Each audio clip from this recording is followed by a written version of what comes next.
नमस्कार, मैं शिवसैनी mirror post के यूट्यूब चैनल पर आपका स्वागत है। राजीव दीक्षित जो कि स्वदेशी आंदोलन के लिए जाने जाते थे, यानी स्वदेशी कंपनियों के हितैषी थे, स्वदेशी प्रोडक्टों के वो हित की बात करते थे और आयुर्वेद में बहुत भरोसा रखते थे। वहीं एमएनसी कंपनियों के वो खिलाफ थे, जिसको लेकर वो पूरे देश में आंदोलनरत थे और देश भ्रमण भी इस मामले को लेकर लगातार वो कर रहे थे। 2010 में राजीव दीक्षित की संदिग्ध मौत के बाद कई सारे सवाल उठने लगे थे कि क्या उनकी हत्या हुई है या फिर नेचुरल मौत थी। लेकिन जो साक्ष्य मौजूद हैं और जो वीडियो क्लिप और जो लोगों की बातें हैं वो कहीं ना कहीं इस ओर इशारा करती हैं कि कुछ तो गड़बड़ है। इसी को लेकर राजीव दीक्षित की मौत पर बाबा रामदेव को लेकर बनाए गए श्याम सिंह मीणा की वीडियो को यूट्यूब से डिलीट कर दिया गया। सोशल मीडिया पर आरोप लग रहे हैं कि वीडियो को बाबा रामदेव ने हटवा दिया। इससे बाबा रामदेव के ऊपर और प्रश्न चिन्ह लगने लगे। राजीव दीक्षित के स्वदेशी कंपनी आंदोलन को वैचारिक समर्थन देने वाली सामाजिक सेविका और हिंदू महासभा की राष्ट्रीय महासचिव डॉक्टर इंदिरा तिवारी से जब इसी प्रश्न को किया गया तो उन्होंने कई और खुलासे किए, यह दावा करते हुए कि राजीव दीक्षित की यह नेचुरल मौत नहीं बल्कि हत्या थी। पहले देखिए श्याम सिंह मीणा का वीडियो, फिर सुनिए डॉक्टर इंदिरा तिवारी के खुलासे को। साल 2007 और 8 के दौर में एक तरफ बाबा रामदेव अपने योग के दम पर प्रसिद्धि पा रहे थे, योग विद्या, ऋषियों की विद्या, तो दूसरी तरफ राजीव दीक्षित अपने भाषणों से लोकप्रिय होते जा रहे थे। दुनिया की जिस भाषा में रिश्तों को कहने के शब्द ना हो वो सबसे रद्दी भाषा है। बिल्कुल ठीक। बाबा रामदेव के पास पैसा था, आस्था चैनल जैसा एक बड़ा मीडियम था, तो राजीव दीक्षित के पास मुद्दे थे। मुद्दा स्वदेशी वस्तुओं का, मुद्दा विदेशी कंपनियों के विरोध का, मुद्दा करप्शन का, मुद्दा काले धन का, मुद्दा स्विस बैंक का। बस यहीं से शुरुआत होती है भारत स्वाभिमान आंदोलन की, जो इन दोनों ने मिलकर शुरू किया। भारत स्वाभिमान का जो अभियान अपने भारत में परम पूजनीय स्वामी जी के नेतृत्व में जो शुरू हुआ है, ये अभियान भारत की दशा को और दिशा को ठीक करने वाला है। भारत स्वाभिमान आंदोलन ने जहां एक ओर बाबा रामदेव को योग के अलावा जनता को आकर्षित करने वाले मुद्दे दिए, तो वहीं राजीव दीक्षित की लोकप्रियता भी अब बाबा रामदेव से अधिक बढ़ने लगी। साल 2010 आते आते बाबा रामदेव ने भारत स्वाभिमान नाम की एक राजनीतिक पार्टी लॉन्च कर दी। राजीव दीक्षित इस पार्टी को गांव-गांव पहुंचाने के लिए भारत यात्रा पर निकल जाते हैं और इसी दौरान छत्तीसगढ़ के दुर्ग जिले में अचानक राजीव दीक्षित की तबीयत बिगड़ती है और आधी रात होते होते राजीव दीक्षित की मौत हो गई। राजीव दीक्षित की मौत को लेकर कई सवाल उठे। कुछ ने कहा कि राजीव दीक्षित बड़ी बड़ी एमएनसी कंपनियों के खिलाफ लड़ रहे थे, इसलिए किसी बड़ी कंपनी ने साजिश रचकर राजीव दीक्षित को मरवा दिया। तो वहीं कुछ लोग कहते हैं कि बाबा रामदेव से अधिक लोकप्रियता बढ़ते देखकर कुछ लोगों ने राजीव दीक्षित को ही रास्ते से हटाने के लिए साजिश रची। स्वामी रामदेव के चेलों ने साजिश करके राजीव दीक्षित को मार दिया। अरे राजीव दीक्षित के माँ बाप जिंदा, उसका भाई जिंदा है, उसके लिए मैंने कम से कम 25 लाख उसके उपचार पर खर्च करवाए। राजीव दीक्षित जी, आप कह सकते हैं कि वो स्वामी विवेकानंद का एक रूप थे। जिस तरह से वो भारत की संस्कृति को ले जा रहे थे, उनको रहस्यमय तरीके से मौत हो गई राजीव दीक्षित जी को, कोई जाना ही नहीं। राजीव जो आजादी बचाओ आंदोलन से थोड़े अलग थलग चल रहे थे, उन्हें भी रामदेव के साम्राज्य का मंच मिल गया। रामदेव अपने मंचों पर योग करते और राजीव उनके लिए राजनीतिक पिच बनाते, आर्थिक और सामाजिक मुद्दों पर शानदार भाषण देते। अब राजीव भी लगातार धार्मिक टीवी चैनलों पर जैसे आस्था चैनल पर दिखाए जाने लगे, जिनमें रामदेव का ही पैसा लगा हुआ था। यहीं से दोनों ने भारत स्वाभिमान आंदोलन की शुरुआत की।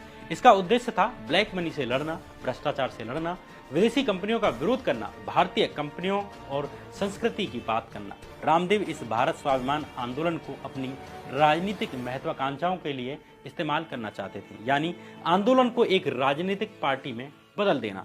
अब तक राजीव रामदेव के मेंटर बन चुके थे। जहां जहां बाबा रामदेव, उनके पीछे पीछे राजीव। जो भी राजनीतिक आर्थिक मुद्दे उस दौर में रामदेव उठा रहे थे, वे सब राजीव दीक्षित के आइडियाज थे। ये आरोप लगाए जाते हैं कि राजीव दीक्षित की ये प्रेजेंस और महत्व रामदेव के पुराने सहयोगी बालकृष्ण और राम भरत को खटकने लगी। वे राजीव को बाहरी आदमी की तरह देखते थे, क्योंकि राजीव उनसे अधिक प्रभावी और शिक्षित थे। उनके बीच इस लेवल का बैर था कि अगर दीक्षित और बालकृष्ण कभी एक ही कमरे में होते थे तो एक दूसरे को पहचानते भी नहीं थे, मतलब एकदम इग्नोर करते थे। वहीं कुछ लोगों को ये भी लग रहा था कि राजीव दीक्षित की पॉपुलैरिटी बढ़ती जा रही है और सारी लाइमलाइट रामदेव से खिसककर राजीव दीक्षित की तरफ जा रही है। इधर राजीव की पॉपुलैरिटी बढ़ती जा रही थी तो दूसरी तरफ बाबा रामदेव ने मार्च 2010 में भारत स्वाभिमान नाम से एक पार्टी लॉन्च कर दी। नई दिल्ली में अपनी पार्टी को लॉन्च करते हुए बाबा रामदेव ने कहा कि मैं देश की सभी 543 लोकसभा सीटों पर अपने कैंडिडेट्स खड़े करूंगा और यहां एक क्रांति होगी। पार्टी लॉन्च करने के कुछ महीने के बाद सितंबर 2010 में बाबा रामदेव और राजीव दीक्षित ने अपनी पार्टी की सदस्यता बढ़ाने के लिए भारत स्वाभिमान यात्रा की शुरुआत की। दोनों नेता अलग अलग जिलों में जाकर अपनी पार्टी और उसके गोल्स के बारे में लोगों को जागरूक करने लगे, लेकिन कुछ ऐसे लोग थे जिन्हें राजीव की बढ़ती लोकप्रियता खटकती जा रही थी। ऐसा नहीं है कि राजीव दीक्षित को यह पता नहीं था कि कुछ लोगों को हरिद्वार में उनके होने और रामदेव से उनकी नजदीकी से दिक्कत है। वे इस बात से पूरी तरह अवेयर थे। राजीव के पुराने सहयोगी मदन दुबे कहते हैं कि राजीव शायद परेशानी में थे, क्योंकि जब जुलाई 2010 में मैंने उनसे पूछा कि क्या मुझे भी भारत स्वाभिमान पार्टी का सदस्य बनना चाहिए, तब उन्होंने मुझसे कहा कि मैं अभी इंतजार करूं। उन्होंने मुझसे कहा कि वे अभी श्योर नहीं है। इससे मुझे लगा कि शायद कुछ गड़बड़ है। अपनी भारत स्वाभिमान पार्टी के प्रचार के लिए राजीव करीब आधा देश घूम चुके थे। इस बीच 29 नवंबर 2010 के दिन राजीव दीक्षित छत्तीसगढ़ के दुर्ग जिले में पहुंचते हैं। राजीव के साथ साथ छत्तीसगढ़ के राज्य प्रभारी आचार्य दयासागर और अन्य कार्यकर्ता थे। यहाँ बेमेतरा तहसील में सुबह 10 बजे से 1 बजे तक राजीव दीक्षित का एक कार्यक्रम हुआ। इसके बाद उनका अगला कार्यक्रम शाम 4 बजे दुर्ग शहर में होना तय था। दोपहर करीब 2 बजे राजीव दीक्षित अपनी इस अगली जनसभा में शामिल होने के लिए बेमेतरा तहसील से रवाना हो गए, लेकिन इसी बीच रास्ते में ही राजीव दीक्षित को भारी पसीना आने लगा। राजीव ने राज्य प्रभारी आचार्य दयासागर को कहा कि उन्हें शौचालय जाना है। इसके बाद दयासागर राजीव दीक्षित को दुर्ग के एक आश्रम में ले गए। यहाँ राजीव को बाथरूम में काफी देर हो गई। जब शक होने पर दरवाजा खोला गया तो देखा कि पसीने से लथपथ राजीव बेहोश पड़े हुए हैं। इसके बाद राजीव को एक बिस्तर पर लेटाया गया और उनके चेहरे पर पानी छिड़का गया। थोड़ी देर के बाद जाकर राजीव होश में आए। राजीव को जब अस्पताल ले जाने के लिए कहा गया तो उन्होंने अस्पताल जाने की जगह होम्योपैथी से इलाज करवाने के लिए कहा, लेकिन राजीव को होम्योपैथी से कोई आराम नहीं मिलता। तुरंत राजीव को भिलाई जिले के इस्पात संयंत्र अस्पताल ले जाया गया, लेकिन इस अस्पताल में पर्याप्त सुविधाएं नहीं थी, इसलिए तुरंत ही राजीव को भिलाई के अपोलो अस्पताल ले जाया गया। यहाँ ऐसा भी कहा जाता है कि जब राजीव होम्योपैथी से ही चिकित्सा लेने के लिए अड़े हुए थे, तब रामदेव ने उनसे फोन पर बात की और उन्हें अच्छे अस्पताल से इलाज कराने के लिए मनाया। हालांकि रामदेव के इस फोन वाले दावे को लेकर कई तरह के विवाद हैं, जो अपने आप में कई प्रश्न खड़े करते हैं। इसकी बात आगे करेंगे। अपोलो अस्पताल में भर्ती होने के बाद राजीव की तबीयत और भी अधिक बिगड़ती चली गई और रात करीब 1-2 बजे के बीच डॉक्टरों ने राजीव को मृत घोषित कर दिया। ये मोटा माटी वो कहानी है जो राजीव दीक्षित की मौत के बारे में बताई जाती है, लेकिन राजीव दीक्षित के समर्थक यहाँ पर कई प्रश्न खड़ा करते हैं। पहला सवाल कि क्या बिना पोस्टमार्टम के ही ये खबर प्रचारित की गई कि राजीव दीक्षित की मौत दिल का दौरा पड़ने से हुई है? कोई मौत दिल का दौरा पड़ने से हुई है या जहर देने से हुई है, ये बात सिर्फ पोस्टमार्टम रिपोर्ट के बाद कही जा सकती है। अपोलो जैसे अस्पताल में एक संदिग्ध मौत होने के बाद भी राजीव का पोस्टमार्टम नहीं किया गया, ये एक बड़ा सवाल है। आखिर ऐसा क्यों किया गया, जबकि ये एक स्वाभाविक और जरूरी प्रक्रिया थी? लेकिन इसके बाद जो सवाल खड़े होते हैं वे और भी अधिक गंभीर हैं।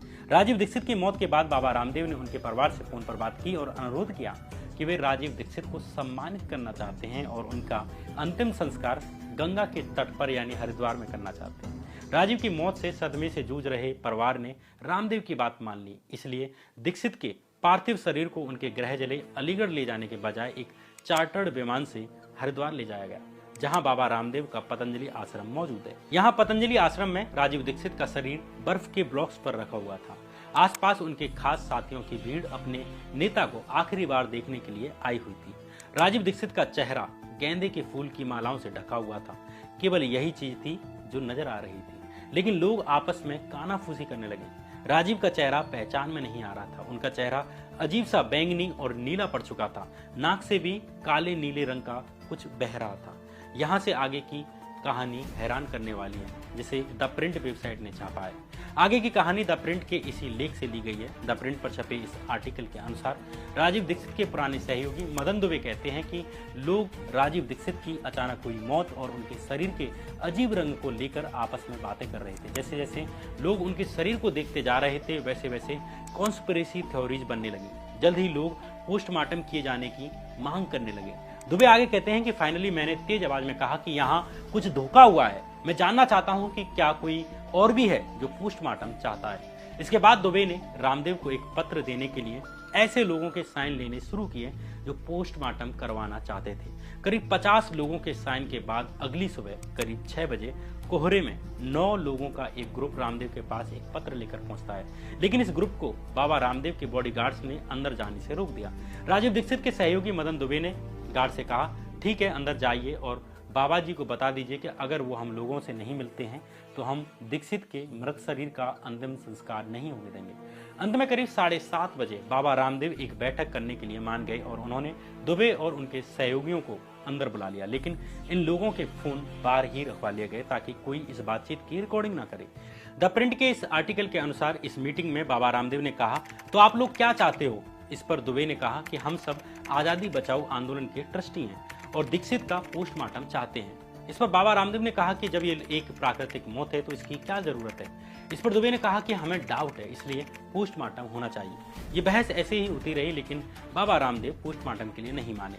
बाबा रामदेव ने कहा कि हिंदू धर्म में इस तरह की काट छाट नहीं होती, जो जैसे आता है वैसे ही जाता है। लेकिन दुबे ने रामदेव की ये बात नकारते हुए कहा कि राजीव दीक्षित का कोई धर्म नहीं था, उनका धर्म देश के प्रति उनकी सेवा थी। उन्होंने कभी भी खुद को किसी खास धर्म का व्यक्ति नहीं कहा, इसलिए आप हिंदू धर्म के बारे में चिंता ना करिए और पोस्टमार्टम करवाइए। इससे सब कुछ पानी की तरह साफ हो जाएगा, जो मेरे लिए भी अच्छा है और आपके लिए भी, अन्यथा उंगलियां उठती रहेंगी। करीब 1 घंटे तक चली इस बहस में रामदेव दुबे पर गुस्से में रहे, लेकिन अंततः रामदेव इस बात के लिए मान गए कि वे हॉल जाएंगे जहां दीक्षित का शव रखा हुआ था और वहां लोगों से और दीक्षित के परिवार से पूछेंगे कि क्या पोस्टमार्टम होना चाहिए। इसके बाद रामदेव अपनी कार से उस हॉल के लिए निकल जाते हैं जहां राजीव दीक्षित का शव रखा हुआ था। वहीं राजीव के आजादी बचाओ आंदोलन के ट्रस्टी इस हॉल के लिए पैदल पैदल निकल जाते हैं। बाबा रामदेव के निवास से हॉल करीब 20 मिनट की पैदल दूरी पर था। दुबे और आजादी बचाओ के कार्यकर्ताओं के वहां पहुंचने से पहले ही नाराज रामदेव हॉल में पहुंच चुके थे, जहां रामदेव ने एक माइक पकड़ते हुए कहा कि कुछ लोग मुंबई से आए हैं, वे मुझसे दीक्षित का पोस्टमार्टम कराने के लिए कह रहे हैं।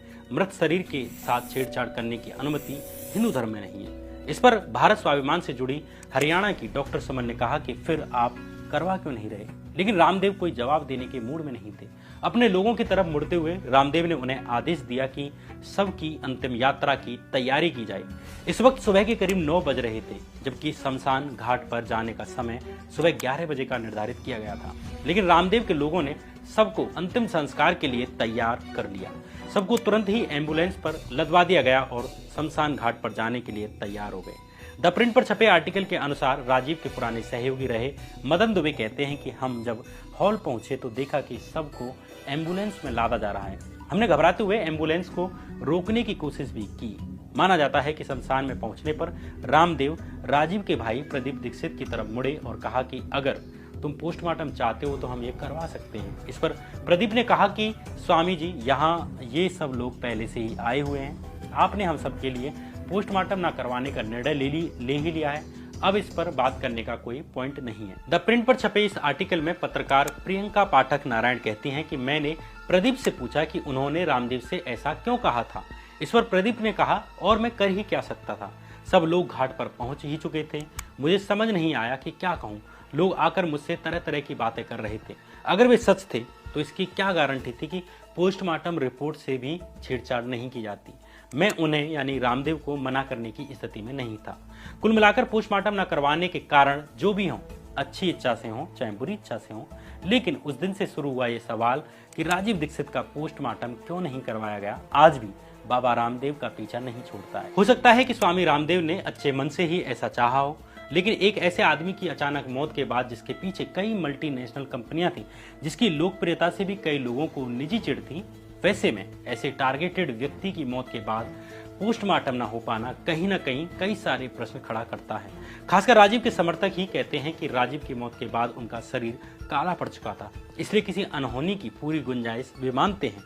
हालांकि सवाल सिर्फ इतने नहीं हैं बल्कि और अधिक हैं। जैसे आस्था चैनल के माध्यम से बाबा रामदेव ने एक बार कहा है कि हार्ट अटैक आने के बाद उन्होंने राजीव दीक्षित से 4 घंटे बात की थी।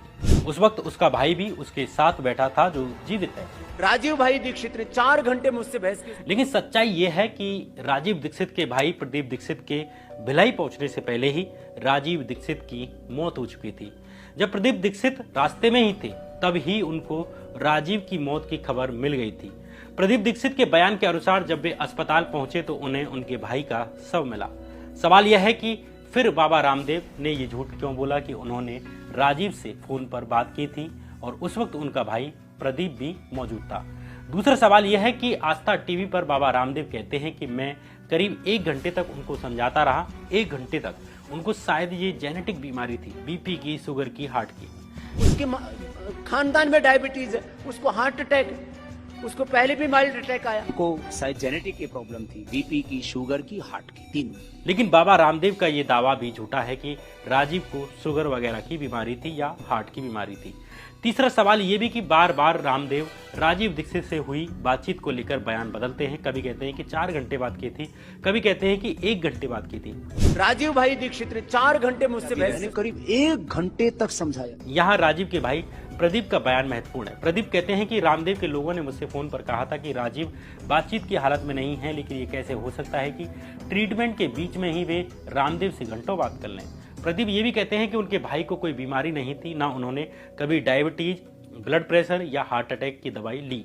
सवाल यह है कि फिर बिना जाने ही रामदेव ने सार्वजनिक मंचों से ऐसे झूठ क्यों बोले कि राजीव को डायबिटीज की जेनेटिक बीमारी थी। एक सवाल तो राजीव के इलाज के खर्च को लेकर भी है। बाबा रामदेव आस्था टीवी पर कहते हैं कि उसके इलाज के लिए मैंने 25 लाख रुपए खर्च कर दिए। उसके सारे इलाज की डॉक्यूमेंट्स, उसके लिए मैंने कम से कम 25 लाख उसके उपचार पर खर्च करवाए। लेकिन राजीव दीक्षित ऑफिशियल नाम के यूट्यूब चैनल ने इन डॉक्यूमेंट्स को जारी करते हुए दावा किया कि बाबा रामदेव यहाँ भी झूठ बोले, क्योंकि राजीव के इलाज के लिए अस्पताल ने 30,000 रुपए जमा करवाए थे, जिसमें से उल्टा 2831 रुपए वापस हुए, यानी इलाज पर मात्र 27,169 रुपए खर्च हुए। अगर एक कॉमन लॉजिक भी लगाएं तो साल 2010 के वक्त पर जब इलाज में आज के जैसे बिल नहीं बनता था, वहां सिर्फ एक दिन में 25 लाख रुपए कहां खर्च हुए होंगे। ऐसा कौन सा इलाज दिया गया होगा बिना ऑपरेशन, बिना बड़ी चिकित्सा के एक दिन में 25 लाख रुपए खर्च हो जाने की बात लॉजिकल भी नहीं लगती। ऐसा नहीं है कि राजीव की रहस्यमयी मौत के पीछे कोई साजिश हो ही सकती है, या हो सकता है उनकी मौत प्राकृतिक ही हुई हो, या हो सकता है कि कोई साजिश ही हुई हो। लेकिन किसी भी परिस्थिति में आज कोई एक स्पष्ट मत देना मुश्किल है। अगर उस वक्त रामदेव राजीव दीक्षित का पोस्टमार्टम करवा लेते तो या तो असली गुनहगारों का सच पता चल जाता, कोई साजिश बाहर आ जाती, या कुछ भी नहीं निकलता। लेकिन दोनों ही स्थिति में रामदेव इस सवाल से बच जाते कि राजीव दीक्षित की मौत कैसे हुई। जनवरी 2019 में मोदी के नेतृत्व वाले प्रधानमंत्री कार्यालय यानी पीएमओ ने राजीव दीक्षित की रहस्यमयी मौत की दोबारा जांच करने के लिए छत्तीसगढ़ राज्य की दुर्ग पुलिस को आदेश दिया था, यानी राजीव की मौत के 9 साल बाद। लेकिन अब 2023 में इस आदेश को 3.5 साल से अधिक का वक्त बीत चुका है, लेकिन अभी सार्वजनिक पटल पर इस जांच को लेकर कोई सूचना नहीं है, कोई अपडेट नहीं है कि क्या हुआ। इसके कुछ अर्थ निकाले जा सकते हैं। एक तो ये कि प्रधानमंत्री कार्यालय को वास्तविकता में ही प्रथम दृष्टया ऐसा लगता होगा कि राजीव की मौत के पीछे कोई राज है। दोबारा जांच के आदेश से पहले सरकार ने कुछ तो तथ्य देखे ही होंगे, तब जाकर कन्विंस हुए होंगे कि हाँ, दोबारा जांच की जरूरत है, दोबारा जांच होनी चाहिए एक बंद केस की। इसका दूसरा अर्थ ये भी हो सकता है कि साल 2019 के चुनावों के वक्त मोदी सरकार रामदेव पर दबाव बनाना चाहती हो या कोई बार्गेनिंग करना चाहती हो। वैसे में 2 सवाल उठते हैं। पहला सवाल कि साल 2019 में दोबारा जांच का आदेश दिया गया, तो अब उस जांच का क्या हुआ, उसकी कोई सूचना सार्वजनिक पटल पर क्यों नहीं है। दूसरा सवाल कि क्या इस मामले में अंदर ही अंदर सेटलमेंट या बार्गेनिंग हो गई, जिस कारण इस जांच में आगे कोई उत्साह दिखाया नहीं गया। ऐसा भी हो सकता है कि इस मामले में जांच के लायक कुछ मिला भी ना हो। जो भी हो, ये कहानी फिलहाल यहीं समाप्त होती है। राम सिंह मीना जो कि एक पत्रकार हैं, उन्होंने बाबा रामदेव और राजीव दीक्षित जो मल्टीनेशनल कंपनियों के खिलाफ थे, उनको लेकर एक वीडियो बनाया, जिसको यूट्यूब से डिलीट कर दिया गया और आरोप लगने लगे कि रामदेव ने इसको डिलीट करवा दिया। इस परिप्रेक्ष्य में आपका नजरिया क्या मैम कहता है? जो भी श्याम मीरा सिंह ने वो मैंने मतलब वो जो भी उनका वो एपिसोड था वो मैंने पूरा शुरू से अंत तक उसको देखा। और राजीव दीक्षित को मैं आज से नहीं, करीब पिछले 10 सालों से वो फॉलो भी कर रही थी। और इस चीज की जान की, क्योंकि राजीव दीक्षित के फॉलोवर्स मेरे पास भी हिंदू महासभा में आए थे जिस वक्त उनकी ये हत्या की गई थी। उस समय मेरे पास भी लोग आए थे कि आप आवाज उठाएं और इसकी जांच करवाएं। लेकिन दुर्भाग्य से उस वक्त जिस तरह से हाशाश आप किया गया और रामदेव जो हैं वो विदेशी ताकतों के बल पर जिस तरह से भारत में भारतीय सत्ता को और शासन को अस्थिर करके जिस तरह से रामदेव और केजरीवाल अन्ना आंदोलन जो एक सुनियोजित षड्यंत्र था, एक सत्ता को अपदस्थ करने का ये षड्यंत्र था।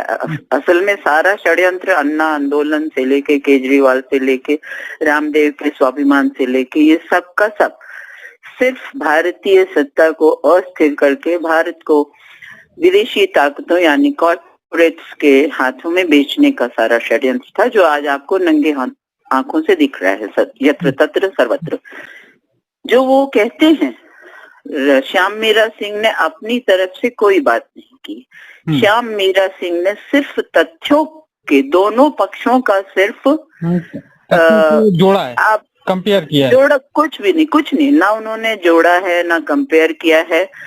ये क्या कर रहा है, उस समय क्या कर रहा था, ये सारी घटनाओं के साक्ष्य और रिकॉर्ड के आधार पर आस्था चैनल पे बोले हुए, स्वयं आस्था चैनल रामदेव का है, ठीक है, तो सिर्फ रामदेव का है। और पतंजलि के नाम को बेच रहे हैं वो पतंजलि के तो मतलब क्या बताएं कि चरण रज लेने लायक भी नहीं है ना, इतना गलत काम कर रहे हैं। मैगी वो बना रहे हैं, फटी जीन्स वो बना रहे हैं, स्वाभिमान को उन्होंने खत्म किया, स्वदेशी को उन्होंने खत्म किया, जिस चीज को राजीव दीक्षित जान गए थे और राजीव दीक्षित उनसे कटने लगे थे। और राजीव दीक्षित की जो हत्या हुई है इसकी जांच तो स्वयं 2019 में पीएमओ ने बैठाई थी ना, स्वयं नरेंद्र मोदी जी ने बैठाई थी ना। वो जांच क्यों बंद कर दी गई? उसके जो भी प्रमाण पाए गए उसको क्यों खत्म किया गया? क्या इसमें बहुत बड़ा पीएमओ में बहुत बड़ी घूस का आदान प्रदान हुआ? क्योंकि रामदेव हर जगह अपना ऐड देते हैं। अगर एक साधु इतना ऐड और प्रचार पे खर्च कर रहा है तो वो व्यापारी है, वो साधु है ही नहीं। तो रामदेव जो है, जो उत्पात मचाते हैं, कभी पुण्य प्रसून वाजपेयी को निकलवाते हैं, अभी श्याम मीरा सिंह के पीछे, मतलब यूट्यूब का मालिक साला हिजड़ा है, बिल्कुल यूट्यूब के मालिक जो है वो हिजड़े हैं। उसको आपने धमका करके और अपने इन्फ्लुएंस को कर करके आप यूट्यूब से उसको हटवा रहे हैं। ये साधु के तो लक्षण नहीं है, ये साधु के तो लक्षण नहीं। साधु के पास तो डाकू भी जाता है। और संत राजीव दीक्षित की मृत्यु के पश्चात वो वहां पहुंचे हैं और उनके शरीर नीला पड़ गया था, उसमें झाग निकल रहा था। जब उनके दोस्त मित्रों और उनके शिष्यों ने जब ये कहा, उनके फॉलोअर्स ने, कि इसका पोस्टमार्टम कराया जाए, तो रामदेव का ये कहना कि हिंदू धर्म में पोस्टमार्टम नहीं होता, ये रामदेव के ऊपर तो शोभनीय ही नहीं होता। जो व्यक्ति प्रचार कर रहा है अचार से लेकर के बिस्कुट से लेकर, तो हिंदू धर्म में ये भी नहीं होता है, ठीक है। और हिंदू धर्म में साधु व्यापार नहीं करता है, ये भी नहीं होता। और हिंदू धर्म का जो रामदेव है वो स्वामी राम का जो देहरादून में वो एलोपैथिक हॉस्पिटल है उसमें भर्ती होकर के आईसीयू में, वो और आचार्य बालकृष्ण जो है वो आयुर्वेदिक दवाइयां और सैलाइन वाटर नहीं चढ़ाते, है ना। क्योंकि रामदेव जब जब बीमार पड़ते हैं या आचार्य बालकृष्ण जब जब बीमार पड़ते हैं तो वो या तो एम्स भर्ती होते हैं या मेदांता भर्ती होते हैं या मैक्स या अपोलो में भर्ती होते हैं, ये फैक्ट है। तो ऐसा व्यक्ति ये दावा ये कहता है कि हिंदू धर्म नहीं कहता, तो ये ना आसमान में थूकने वाली बात होती है अपने ऊपर। पड़ेगी। ये तो सवाल पूरी तरह से इंडिकेट कर रहा है कहीं ना कहीं कुछ तो कहानी थी, लेकिन यहाँ पे कहानी थी नहीं, ये तथ्य था। तथ्य को खत्म कर दिया गया, दबा दिया गया, उसको कह लीजिए कि उसको दफन कर दिया गया। नहीं, कहानी इन द सेंस मैम कि कहीं ना कहीं कुछ तो गड़बड़ चल रहा था, जो कि या तो राजीव दीक्षित जी को पता चल गया था, या राजीव दीक्षित की जो कहते हैं प्रभावता, वो उनकी प्रभावता बढ़ रही थी, जिस कारण से ऐसा उनके साथ हो गया, या फिर वाकई में वो नेचुरल ही मौत थी। नहीं, नेचुरल मौत होगी तो शरीर नीला नहीं पड़ेगा और झाग नहीं निकलेगा। और उनके परिवार जो, जैसा रामदेव का आस्था चैनल से बयान है, ये तो ठीक है ना, ये तो आर्काइव में है। उन्होंने कहा कि उनको हार्ट और हार्ट की बीमारी थी और डायबिटिक थे, और उनके परिवार में मतलब वंशानुगत, ये आरोप लगाया उन्होंने, जिसको कि सरासर उनके परिवारजनों ने नकार दिया है। फिर उनके माता पिता भी जब पहुंचे हैं और जब जल्दी में जो इन्होंने दाह संस्कार किया है, तो इसका मतलब है उनको धमकी दी गई ना। तो और रामदेव को जो जितनी भी अब इनकम हो रही थी वो राजीव दीक्षित के कारण हो रही थी, क्योंकि रामदेव पॉपुलर नहीं थे, राजीव दीक्षित पॉपुलर थे। राजीव दीक्षित शिक्षित थे, योग्य थे, IIT से थे, शिक्षित थे, योग्य थे, उनके पास तर्क थे, उनके पास प्रमाण थे, उनके पास शिक्षा थी।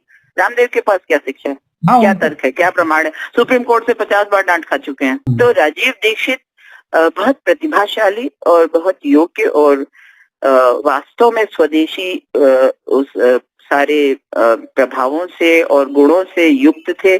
उन्होंने ज्ञान अर्जन किया था, बहुत अच्छा अध्ययन था, उस पर अपना रिसर्च भी किया था। इसी तरह श्याम मीरा सिंह एक पत्रकार हैं, और पत्रकार का एक धर्म होता है कि वो सारी चीजों को पहले पढ़ता है, सारे तथ्यों को, सारे फैक्ट्स को लेता है, उसके बाद उन तथ्यों को सिर्फ आपके सामने रख देता है। अब उस पर क्या निष्कर्ष और निचोड़ निकालना है, ये सुनने या पढ़ने वाला निकालेगा, क्योंकि श्याम मीरा सिंह अपनी तरफ से ये कहीं नहीं उस यूट्यूब में, उस वीडियो में कहे हैं कि उनकी हत्या की गई। ये वो कह रहे हैं कि उनके फॉलोअर्स ने कहा कि उनकी हत्या की गई। तो फिर ऐसा फिर ये वीडियो क्यों डिलीट करने की आवश्यकता पड़ गई? भाई, जब इतिहास को ही खत्म करने की कोशिश हो रही है, तो रामदेव जब पतंजलि को पेटेंट कर चुके हैं, तो उनको लज्जा भी नहीं आ रही है कि हम अपने, जब वो आर्य समाजी हैं, आर्य समाजी भी जब हवन करता है वैदिक मंत्रों का, तो उस ऋचा के रचयिता का, मंडल का, सूक्त का जो ऋषि होता है, उसको पहले नमन करता है। तो ये तो आर्य समाजी भी नहीं है ये व्यक्ति, ये तो पापी आदमी है, ये तो पापी, अज्ञानी, अशिक्षित, मूढ़, कूप, मंडूक व्यक्ति है, जिसने कि पूरे भारत की भेड़ों को सिर्फ एक तरह से बरगलाया। भेड़े सही ना, क्योंकि ये जो जनता है ये पढ़ी लिखी नहीं है। अगर पढ़ी लिखी होती तो जनता का जूता और रामदेव का सर होता।